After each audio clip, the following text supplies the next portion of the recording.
The views and opinions expressed in this podcast do not necessarily reflect the views or positions of ACUMA, its board of directors, its management staff, or its members. The podcast discussion presented is conversational in nature and for general information only.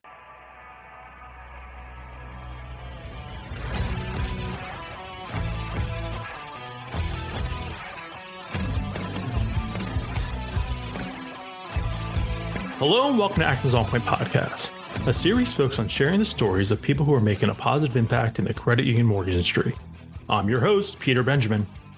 Before we get to our episode, just a quick word from our sponsor. This episode is sponsored by Dark Matter Technologies. Tired of your mortgage processes feeling like a never-ending maze? Don't let outdated systems hold you back. Dark Matter Technologies is here to eliminate the chaos with AI-driven automation and innovative LOS solutions that streamline every step of the process. From predictive analytics to automated workflows, they handle the grunt work so you can focus on what truly matters, your members.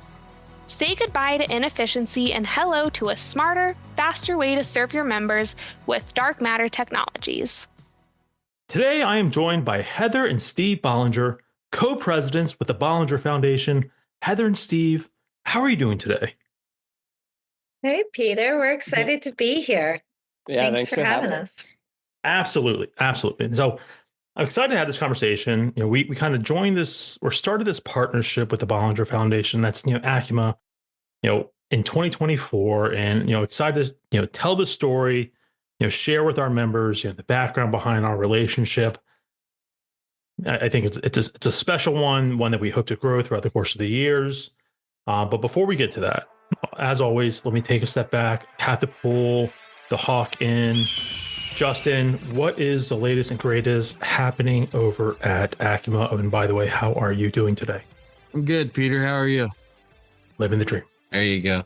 Well, so over here at ACUMA, we are in full swing, which I've said that before, but registration just opened for our focal point workshops. So if you're looking for your spring conferences to attend, we have those going on in Savannah, Georgia in May on the 6th and 7th, and then we'll be in Seattle, Washington on June 3rd and 4th. Before that, though, we'll have our Viewpoint Regional Summit on April 8th and 9th, which will include the experiential part of learning as well.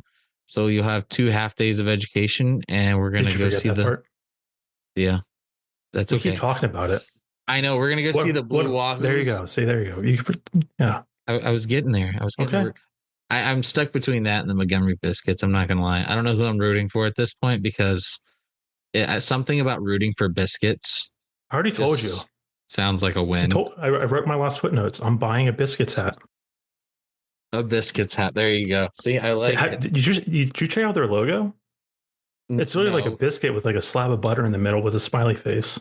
See, it just needs some gravy, bacon, and eggs, and we can call it a day.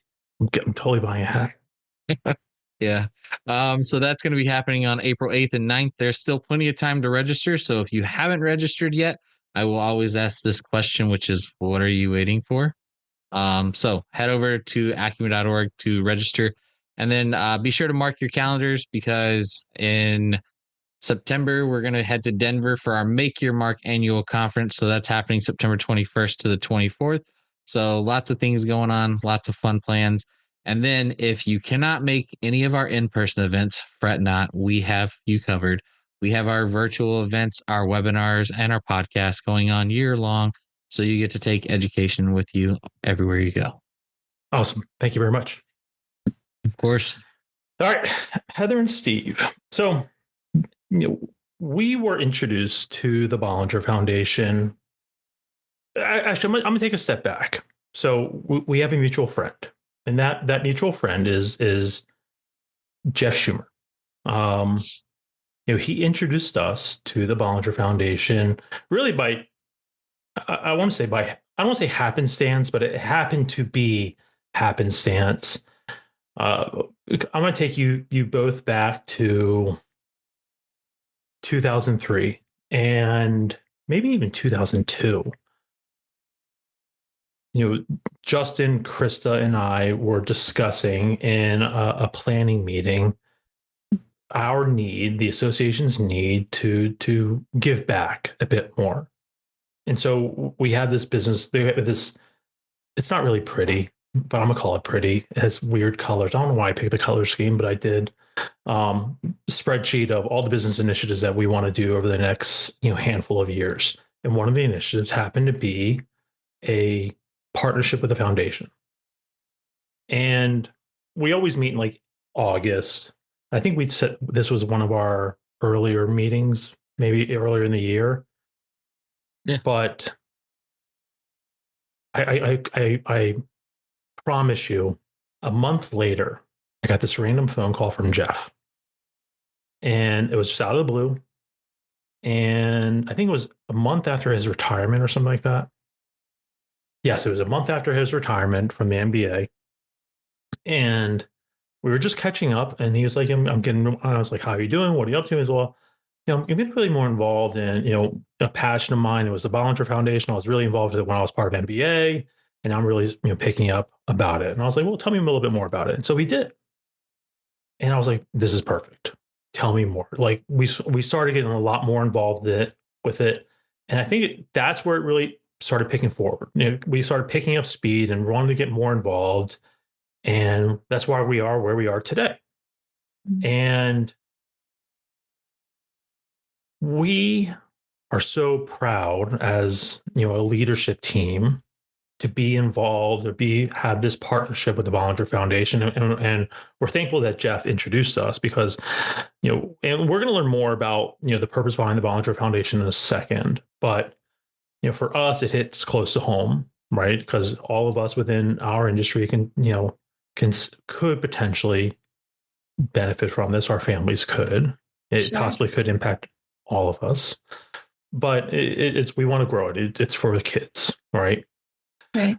But and so I shared that little background, how we met, and for those that don't know, for those of you who for some strange reason didn't attend last year's annual, we were able to raise through a sock giving campaign $5,000, and we were able to donate to the Bollinger Foundation at annual.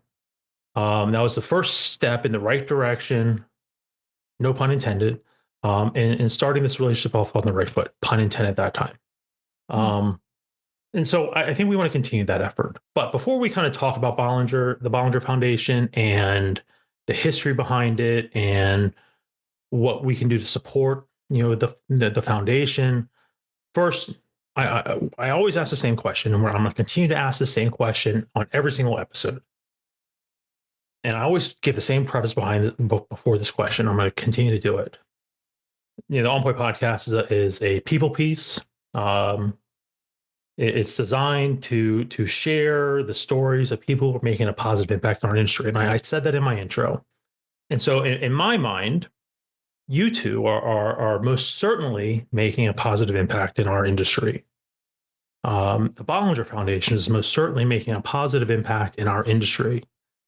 And so if you could, the first question is, who's Heather Bollinger? Who is Steve Bollinger? So if you could, Heather, if you can go first, walk us through who Heather Bollinger is. Man, what a loaded question, Peter. I do that on purpose. I know it's awesome. Well, first and foremost, we just have to say how grateful and excited we are about this partnership with all of you as well. And we will get into it and everything, but just thrilled with how the trajectory of this and the growth of it. So appreciate that meeting between you and Jeff and the continued conversation and the evolution of that. It's funny. So in the spirit of the Bollinger, our father, so the Bollinger Foundation, just to give a little history, which then leads into who I am, when he passed away and the Bollinger Foundation had started, he was the Assistant Secretary of HUD, of Housing and Urban Development. And so in that, I think that service mentality has been a part of our family as a core of who we are. Being able to give back, being able to make sure that we are not only prioritizing family and friends, but our community as a whole, the village that we live in, whether that be from a global perspective or an immediate perspective. So much so that, in college, I was a sociology major and a gender studies minor, and went overseas for the beginning part of my 20s and worked in anti-human trafficking work, and then came back to the States and thought I would be in that realm of life, and found myself in this trajectory within marketing and media and advertising, and today running an AI tech company. But finding different avenues in which to give back. So being a founding member of an organization that produces impact media and impact documentaries is a passion point of mine, right? So always kind of having that thread throughout life. So it is something I try to instill in my daughter. It is something. So a mother. Who am I? I'm a mother. I'm a sister. I'm all of the different things. A advocate and an ally, I guess, to summarize it. That's awesome. Thank you. Steve, you're up. Yeah, I'm glad that you had Heather go first, because she definitely put the thanks in a much better format than I would have been able to express how grateful we are for this partnership and what we have going on. So, Peter, really appreciate that it came out that way. But no, I think it's Heather used the word service, and it's funny. So I help run a real estate development company here in Columbus, Ohio. We have about 172 people, and we had an all hands this morning. And one of the things that I finished with is how our management style and our leaders are all service based leadership, and so something that was instilled in us from our mother was definitely giving to those that are less fortunate and being able to be a part of something bigger than ourselves. And so when I look at credit unions, and, it's funny, being in real estate now, credit unions are some of the best lenders that we have. And, it's all based on that people connectivity and giving back to the community. And so our main focus that I've loved about Thrive is that I get to instill a lot of my values and what my beliefs are, in the sense of it's about your people first. It's about the partners you work with. And then the end result is some good work. And your end user, your customer, your resident, your guest, or whoever is a happy person. And so I think when, looking at the Bollinger, looking at the work I do, and then being a young, having the two kids, a 2-year-old and a 4-year-old, it's something that it's pretty special to be looking around and seeing the good that's in the world right now, when it seems like there's a lot of chaos that's out there. So, yeah. I love it. I absolutely love it. All right. So walk us through, and Heather, you kind of hinted at it, and what somewhat started it, and the how. But walk us through the history of behind the Bollinger Foundation. Why it was formed, and how we got to where we are today, as far as the foundation goes. And I'm Sure. more than happy to. I briefly talk about our relationship and how we got together, but let's focus on the Bollinger Foundation. Sure. So in 1984, my dad was the assistant secretary of HUD under the Reagan administration. We were in DC. My mom had 3 girls and was 7 months pregnant with this guy, Steve, at the time as well, when my father was on a trip to Savannah and passed away suddenly.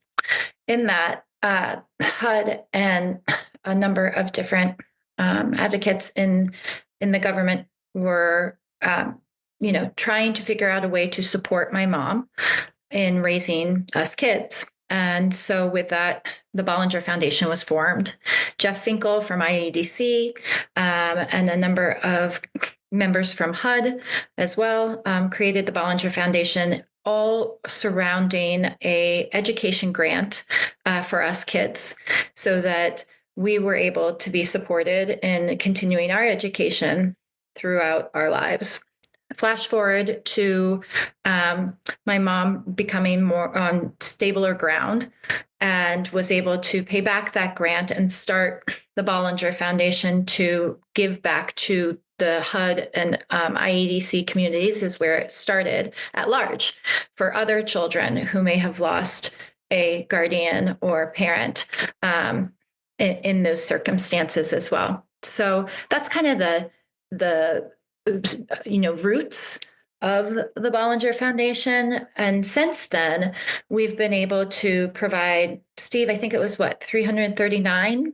Yeah, 339 grants and 1.5 million in grants over the years. And our highest applicants that we were able to do was last year at $136,000 in grants and 19 applicants that received those. So it was a really neat day to see that those kind of numbers from where we've come. That's awesome. Yeah, I mean, Steve hit on it as far as really giving back to the community. And I think, my dad was a Reagan Republican in the service sector. My mom is a hippie chick from Santa Cruz, and this is kind of what they created. And Steve and I and our other two sisters, but all always in putting.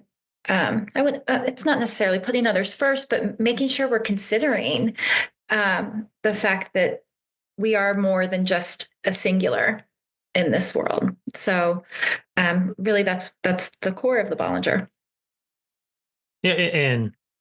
And I love that, and I think that's why, we selected the Bollinger Foundation because it impacts, people within, the real estate finance community. And obviously as mortgage professionals, we obviously are, yes, within the real estate finance community. And if something was to happen to me, it'd be fantastic to know that my kids could potentially have this aid, right?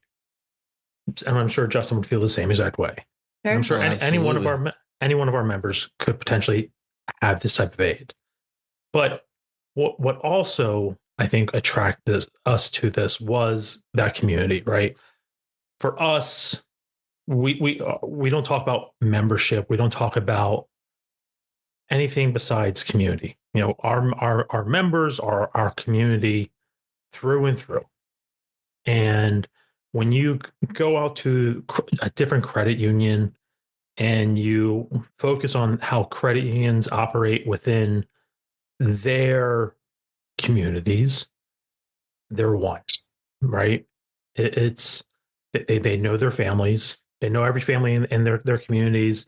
It's almost like Cheers, right? Mm-hmm. I often describe it as Cheers, right? It's they can walk into the branch and it's norm all over again. But when you come to our events, it's the same exact thing. It's the norm feeling whenever you come to our events. And if we can be part of your community and help grow it and strengthen it, and knowing how strong your community already was, and the fact that you guys believe in that community, I think that's why we picked it. A lot of these other ones, we were just going to be a number, and we didn't want to be that. We want to actually strengthen and be part of a good community that was already there. And Justin, am I hitting it or any thoughts? I mean, we wanted to make an impact, and that was at the forefront of a lot of the discussions we were having internally.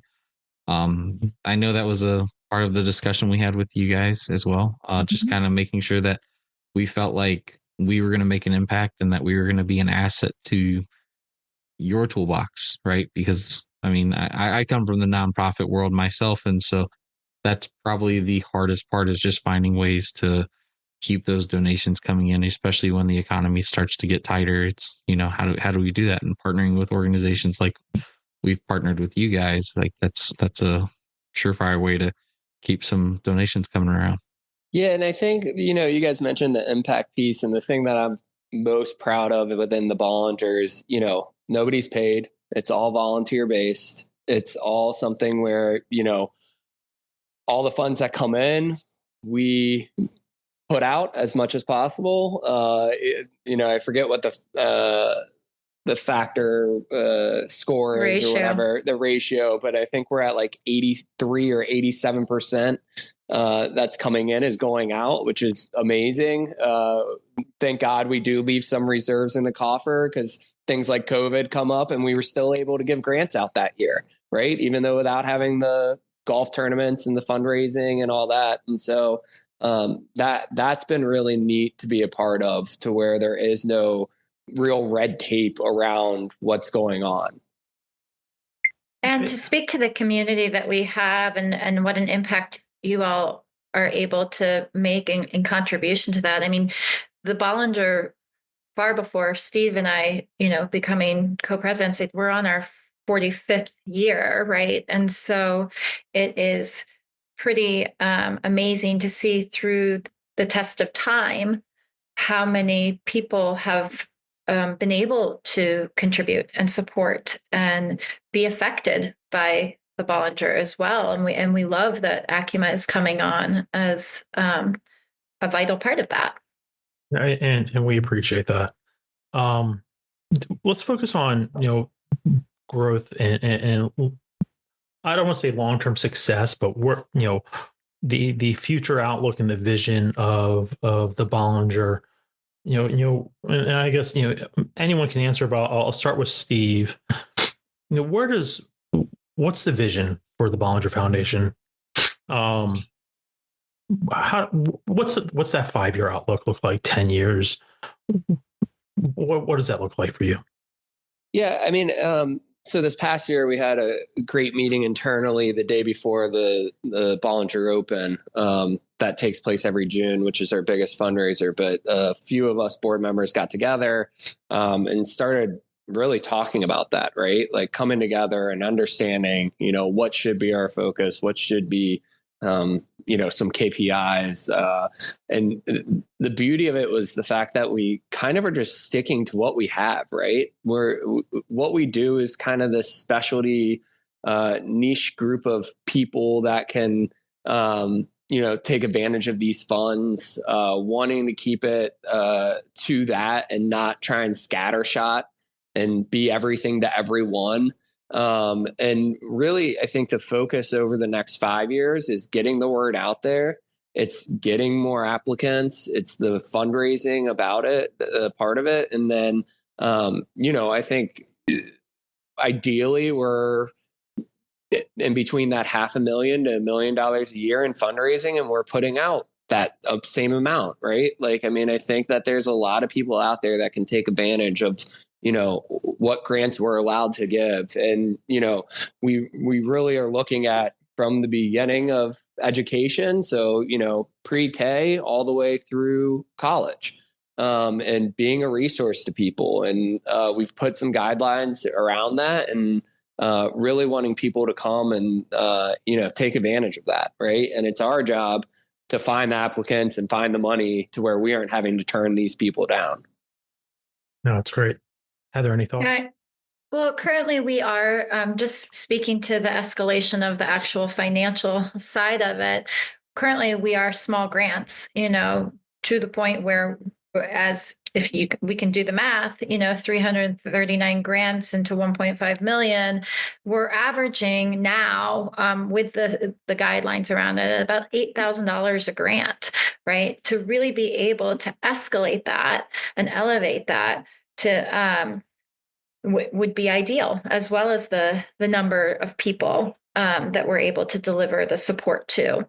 The other side is just rethinking our tactics and how we're able to spread the word, the marketing aspect, the outreach. What does that look like?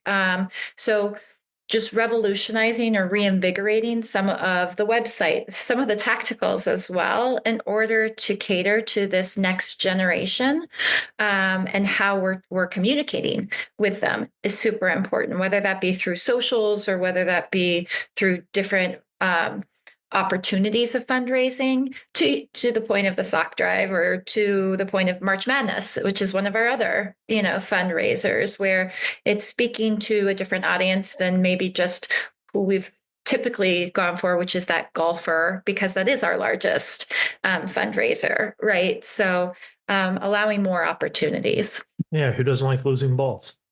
Right. Totally. I mean, it's somewhat an investment, but it's okay. Yeah, that's right. That's right. Some of us lose more than others, right, Justin? I tell everybody all the time, if I go play golf, I'm definitely going to the beach or to the ocean. I just like, Justin, that we're calling you the Hawk. I didn't realize that. I think we need to. Yeah, it's from when I was in the military days. So sure. Just wait to the final episode when you actually hear the hawk screech. Ooh, that's exciting. Peter's no longer allowed to try to make that noise again because it did not go over well. It did not. I definitely tried making that sound one time. It did not sound good, especially the way my wounded bird. Yeah, especially the way my voice. Yeah, especially the way my voice sounds right now. Definitely not going to try it. All right, so next question. I think it's the next logical question. What can ACUMA and our community do to help? And obviously, 5,000, although it was nice, like you just said, Heather, 8,000 is basically $1 grand. What can we do to continue our efforts to support the Bollinger Foundation? It's a loaded question. Yeah, no, we love it. I mean, there's so many different aspects to that, and it's really where is ACUMA comfortable in playing with it, right? So your community can access so many of the different, come to the Bollinger Foundation, open, come play golf with us, lose a lot of balls, participate in March Madness. But we also know that you have your own ideas too on different ways to reach the community that might resonate more with your community than maybe some of the things that we've already have established. So there are a number of already existing ways, and then we welcome new ideas as well.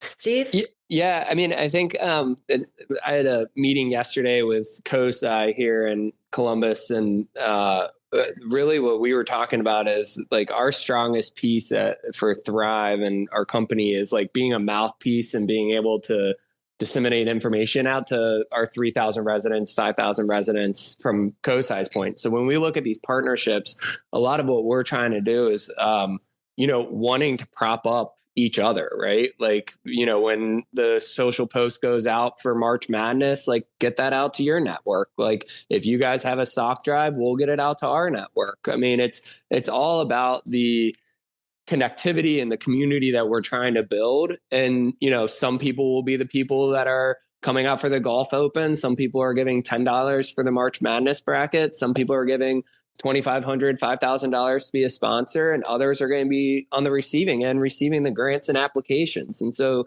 we look at it to where it's this like holistic kind of process that goes ecosystem, right? And so I think that's where it's exciting to think about and understanding like the yearly cadence of ACUMA, right? Like, we already have the annual in Denver on our calendars to come back out and do those things. But I think it's being a mouthpiece for the Bollinger and being able to, what it boils down to is it's grants and it's sponsorships in order to be able to, or donations in order to provide for those grants. And if we can get those two pieces out to your guys' network and our network, and accept, credit unions. Who doesn't love going there to get their mortgages over the big banks, right? It's a lot easier, a lot more of a great experience. And so I think there's a lot of fun things that we could do.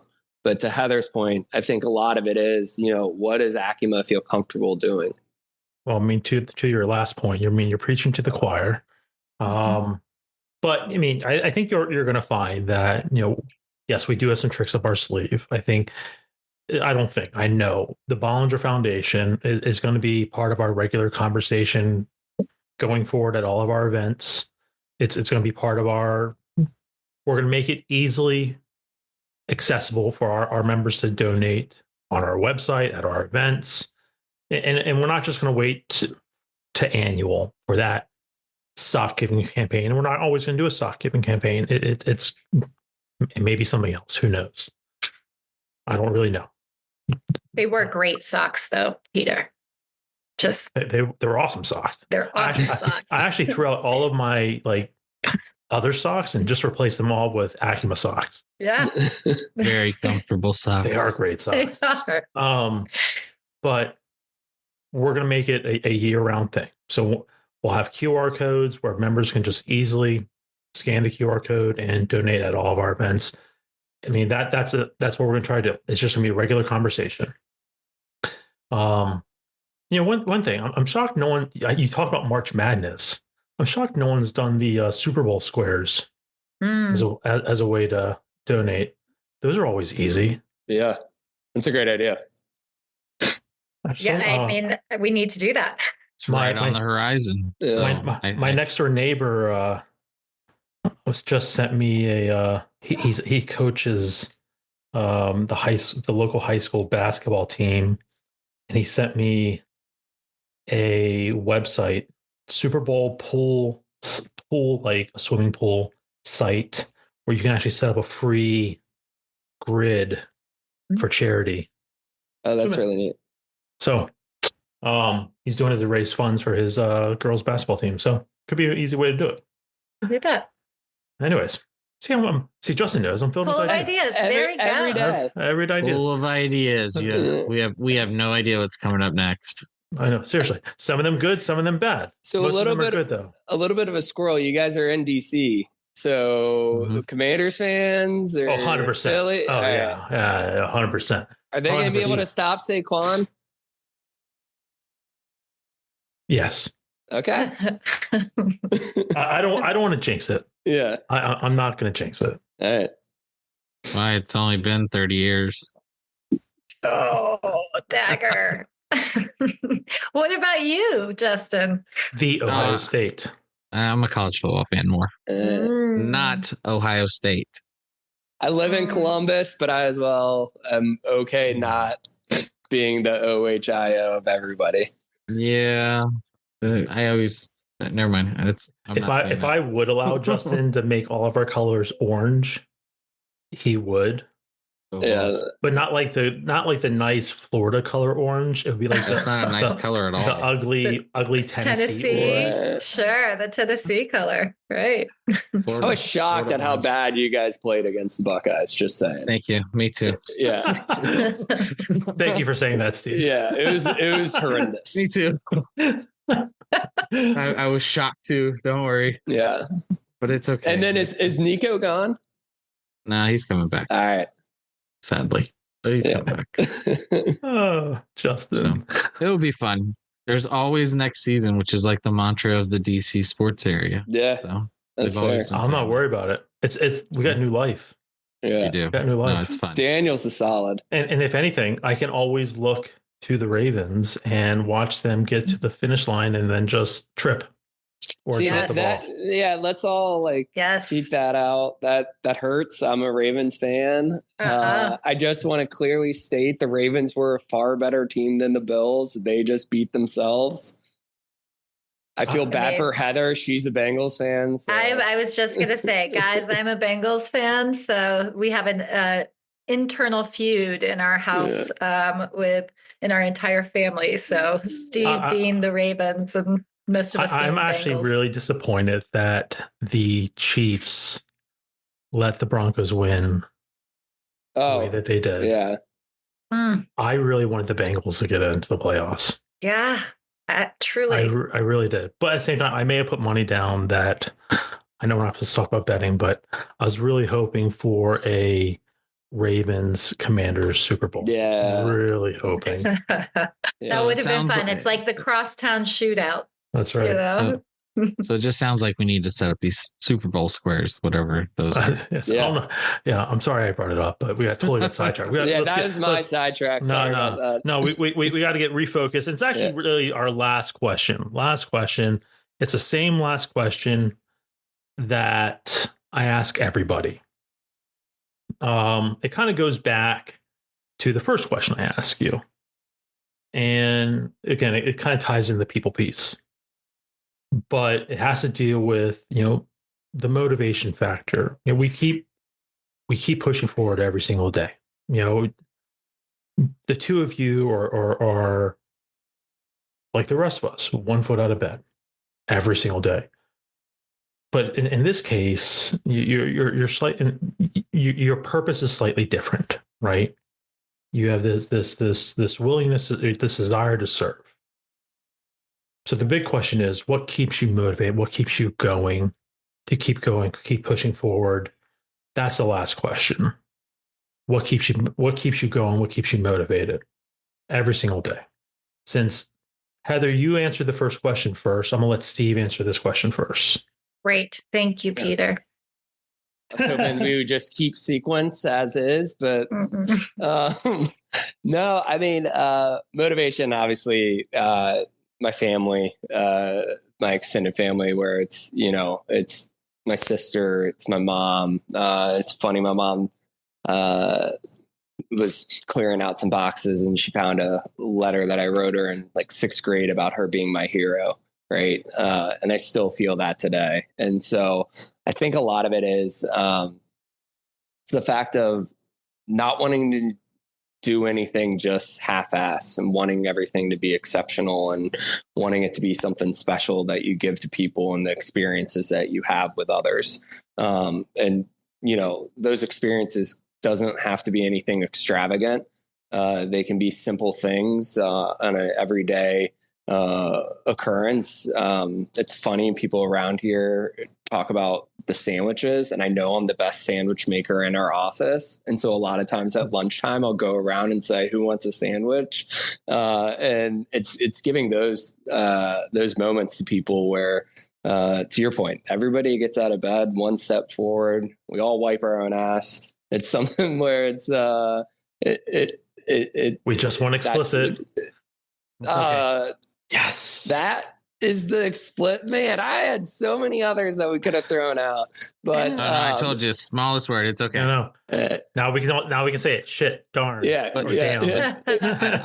I have two things for you though, Steve. One, I love the Big Daddy reference because that's a great movie. Yeah. Two, what kind of sandwiches are we talking about? Oh man. So typically I'll don't play about sandwiches when it comes to Justin here. I love a good sandwich. So what are we talking about? So, I do the broil of the bread and then I put the sauce on the inside. So the outside's still fluffy, of the sandwich bread. And then a lot of times, some mustard, mayonnaise, all that jazz. But then you throw in some like barbecue chips or like jalapeno chips. No, you got to crunchify it. You got to crunchify it. Awesome. Good, solid, like again, crunchy lettuce, making sure the lettuce is right. Huge pickle guy. I understand some people aren't pickle people. So I always have to ask on that. And then typically it's just one meat. I'm not a huge meat combiner when I do sandwiches. But because I love if you want to change that sandwich, you want to change the sandwich, change the meat, change the condiment. Yeah. Take a pickle off. Multiple meats. Yeah. I am too. See, now I want another sandwich. I had a sandwich for lunch too, so I need another sandwich now. Nice. It might be dinner too. A long line of sandwich makers. Our mom was also very well known in the neighborhood and circles of friends to always having the best snacks and the place to go for any type of sandwich or lunch situation. So seriously, now I want a good sandwich for dinner. I know, right?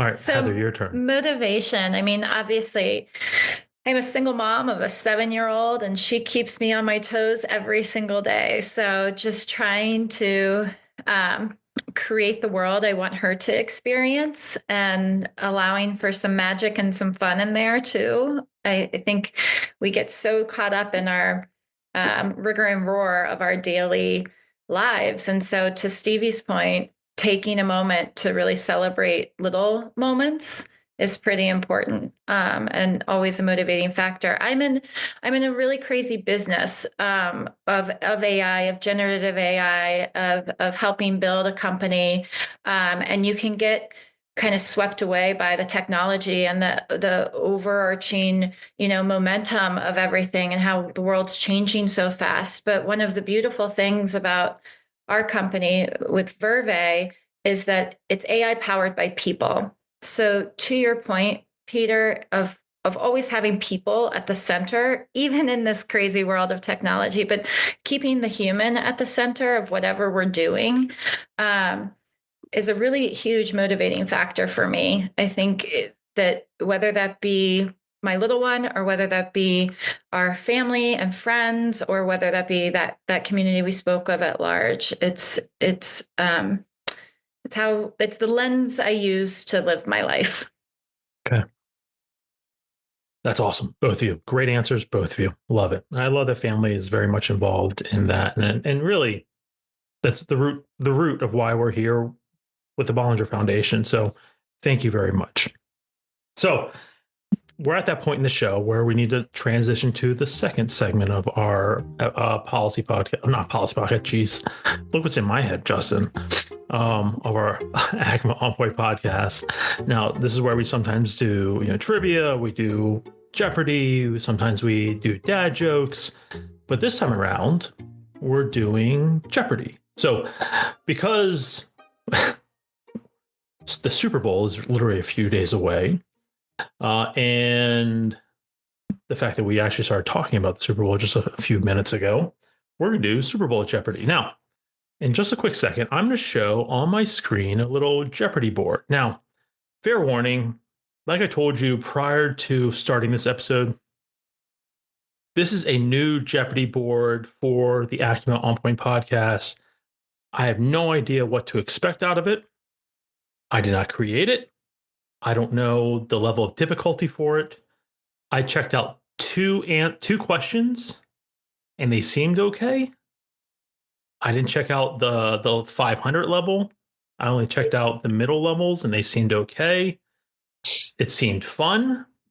So we're going to go with it. Justin is the all-time loser of ACUMA's On Point Jeopardy. Thank you for that. You're welcome. He's probably only won out of all the episodes 3 times. Sure, we'll go with 3, but I thought Who's it was counting? 4 or 5. Who's counting? I mean, when it's that low. But I think we played like 20 times. See, now you're just digging in. I am. So here I'm going to pull up on my screen. As I always do, I will describe what I am sharing on my screen so everyone can see it. Let me move this out of the way. Kind of like a weird looking Jeopardy board. We have 6 categories in this new Jeopardy board, Super Bowl and football trivia. The categories are Super Bowl history, players, teams, halftime performances, record holders, and coaches. Oh, man. Points range anywhere from 100 to 500. So unlike our last Jeopardy board, where it was Team 1, Team 2, and Team 3, Heather, you'll be Team Broccoli. Steve, Great. You'll be Team Potato. Justin, you're Team Pineapple. Potato's going to win. Usually the best thing up there. Hands down. Potato or pineapple is definitely going to win. I don't know about broccoli, but we're in. Let's do it. So we'll just go broccoli first. Great. I forgot that. So say this. You do not have to answer who is, what is, etc. You can steal, but fair warning. If you steal and you get it wrong, I take away points pretty quickly. If you get it wrong and I know it's wrong, I don't give the other person an opportunity to steal. I just take away points. So I'm a pretty vicious scorer. So how do you steal? You just say, I want to steal. Yeah. All right. That's it. All right. All right. Where are we going, Heather? Let's go to teams for 200, Peter. Teams 200. Who has the most Super Bowl wins in the league? Do I answer? Cowboys. Yes, you just automatically answer. The correct answer is. Wait, how do I just display the correct answer? Correct answer is Not the Cowboys.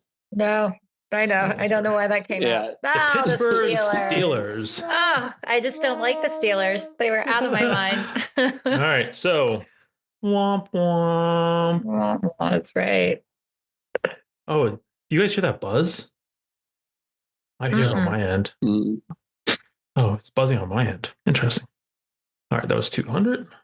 I don't like this board. We're not going to use this one again. Okay. All right. All right. Team Potato, you are up. Yeah, I'll go with teams for 5. Teams for 500. What football teams have never made it to the Super Bowl? Teams? Oh, and also, I don't know when this was made. That's what, yeah. So like Houston Texans haven't, but the Oilers, I believe, have. Technically they're the Titans now, right? Well, Houston Oilers went to Tennessee Titans, and then Houston got the Texans. So maybe I throw out the Texans. Okay. I would say Jaguars have made it. Panthers have made it. Commanders have, right? Commanders are new, but they stay with Washington. Man, Cardinals made it. Is there a timer? I feel like timer should be Minnesota Vikings. No. All right. Justin, are you going to steal? Give me final answer. I mean, Texans. You're just going with one? Justin, you want to steal? And Vikings. All right, Texans and Vikings. Justin, do you want to steal it all? Texans and Lions. Texans and Lions. Heather, do you want to steal?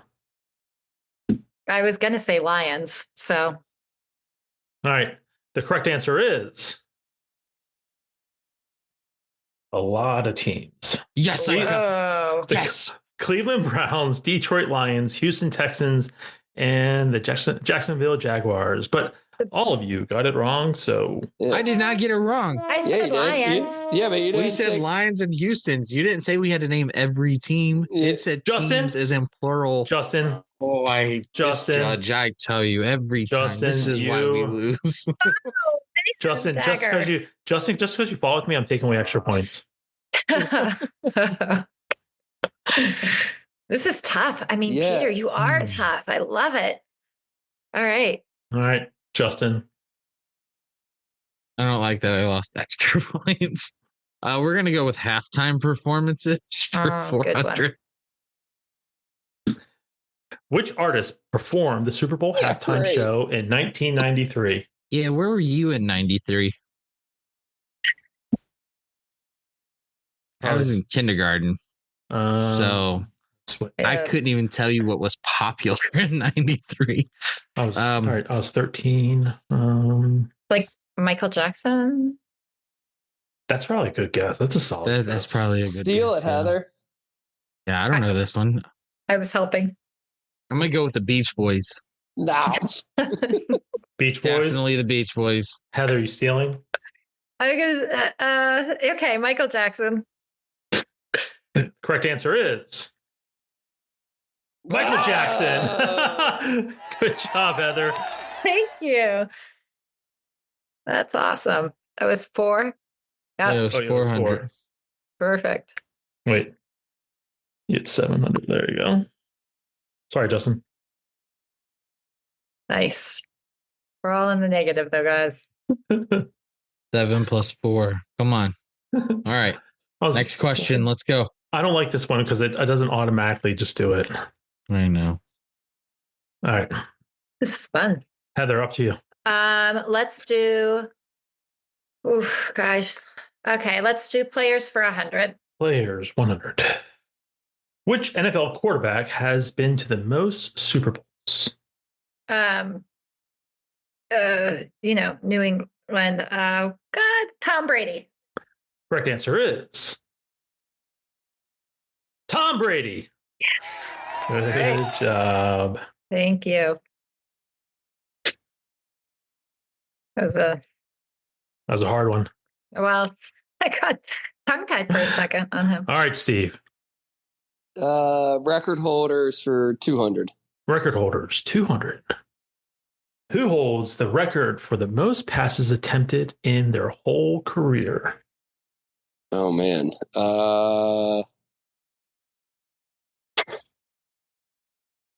It's not even Super Bowl then. Brett Favre?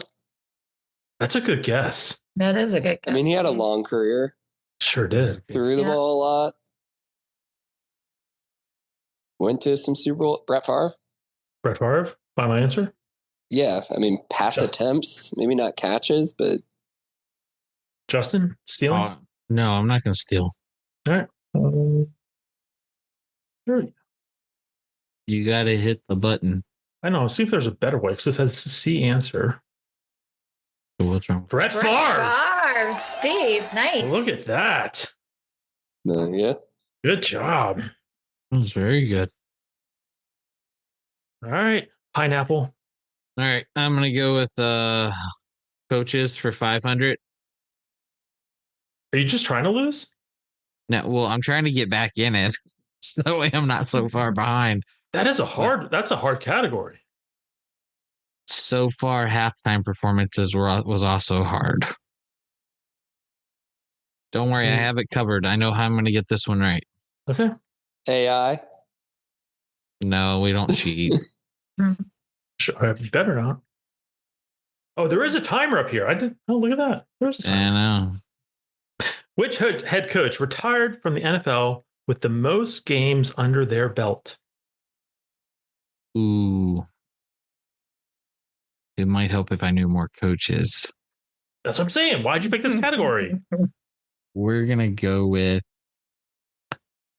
the Green Bay coach from the first Super Bowl, etc.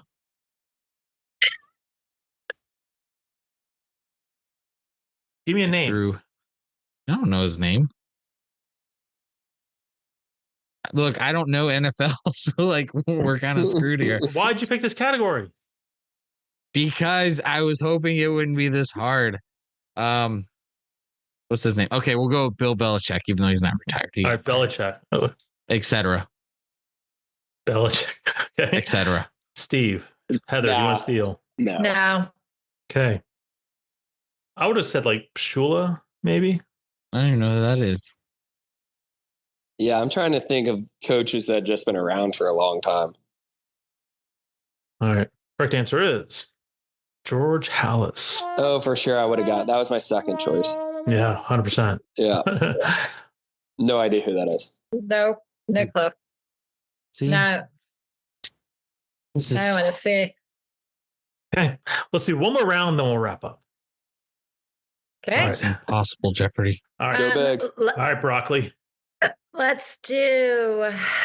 All right. We'll do Super Bowl history just to break open that column. So 200, please, Peter. Super Bowl history 200. Which NFL was the first team to win 5 Super Bowls? What? I feel like this is a trick question. I'm gonna rephrase it because this is a stupid question.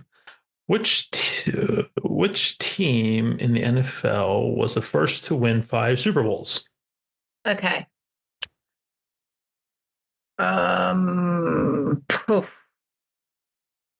First team to win 5 Super Bowls. I don't know. But I'll stick with the Patriots since I'm in that zone. Okay. Does anyone want to steal? I mean, I'm pretty certain it's the Steelers. That's who I think too. I just don't want to ever answer the Steelers, so I'm sorry. All right. Well, Steve, you technically said Steelers first, so it's going to be your steal if it's right. And it's Justin's if it's wrong. Yeah, that's fine. I'll take that. The correct answer is Wow. San Francisco 49ers. Nice. Man, Mom would beat us up. Totally. That's with Gabriel. Huge fan of the 49ers. All right. Steve, you are up. Players for 5. Players for 5. Nice. Which player has scored the most career Super Bowl points? So I'm guessing it's a kicker. Interesting. What, you wouldn't think a receiver?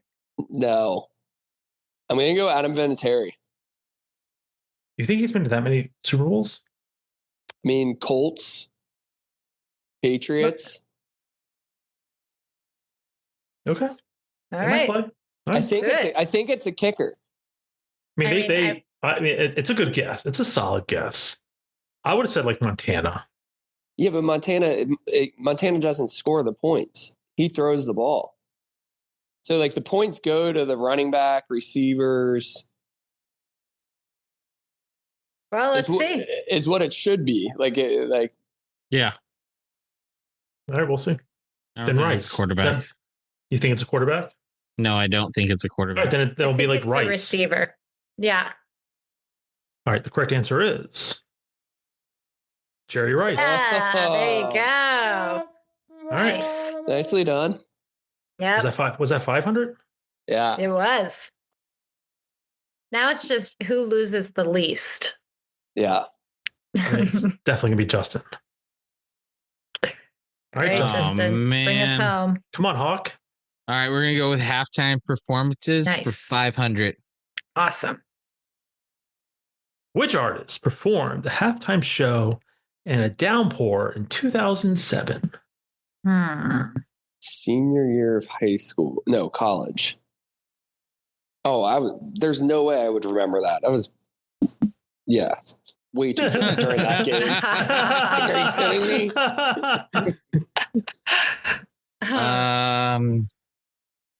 Is that the Timberlake Janet Jackson one? That was later. But I like where your mind is. I think that was more in the teens. Like early teens, but try it. Yeah, I think I can't think of anything. Where was I in 2007? Okay, I know where I was. Hints. Let me try a hint. Yeah. Sure. Let's see for the last question. Yeah. Let's see. What's the hint say? Where's the hint? That's not a hint. I just turned it on. Oh, here it is. Wait. It says collapse the podiums. Okay. Which artist?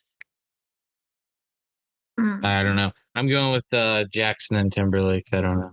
Okay. Prince. Oh. What a good one. Yep. Okay. I would say Snoop and Dre a few years back in LA Heather was actually at that game. I was at that the one. Bengals lost, by the way. But yes, thank you. Yes, thank you. That's reminding you. But that was an amazing halftime show.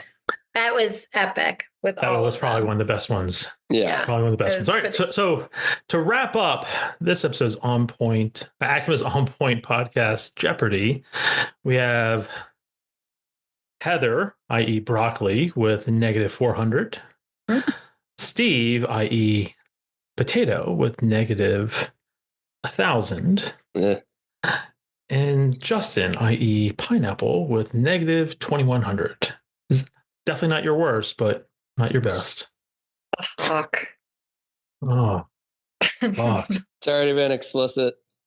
No, it's that's what makes this fun. Yeah. By the way, that was impossible Jeopardy. That was really hard. That's pretty hard. Yeah. All right, so I like it. I mean, we won't use that that Jeopardy board ever again. Okay. There you go. You always complain about the other one, so I thought I'd try a new one. Well, I tried using the etc. answers and that didn't count. This is the other board. Maybe the other board that was has on a Jeopardy board. The other board has etc. as part of the answers, and it's like, how can you have that as part of the answer? Really bad. Maybe you do level 100 moving forward, if that was middle tier. Yeah, seriously. Yeah. Seriously. Well, let's go ahead and wrap up.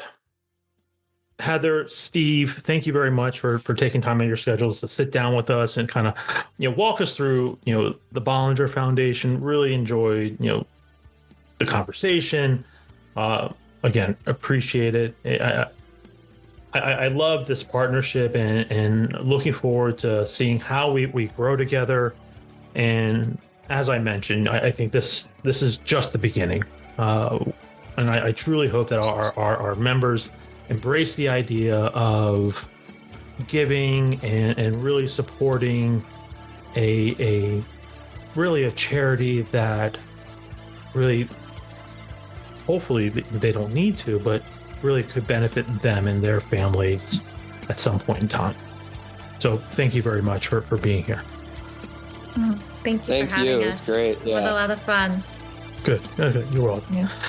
And Justin, thank you very much, as always. Of course, it was my pleasure. And just to close out, thank you again to Dark Matter for sponsoring today's episode. And to all of you, we know your time is valuable. Thank you for tuning in to the latest episode of ACUMA's On Point podcast. We hope you enjoyed it. Until next time, be well, my friends. Thanks for listening. We'll see you next time at the ACUMA On Point podcast. If not already, be sure to subscribe and give us a 5-star rating. For more great episodes and information, be sure to visit us online at acuma.org. And to get the latest updates, head over to our LinkedIn page.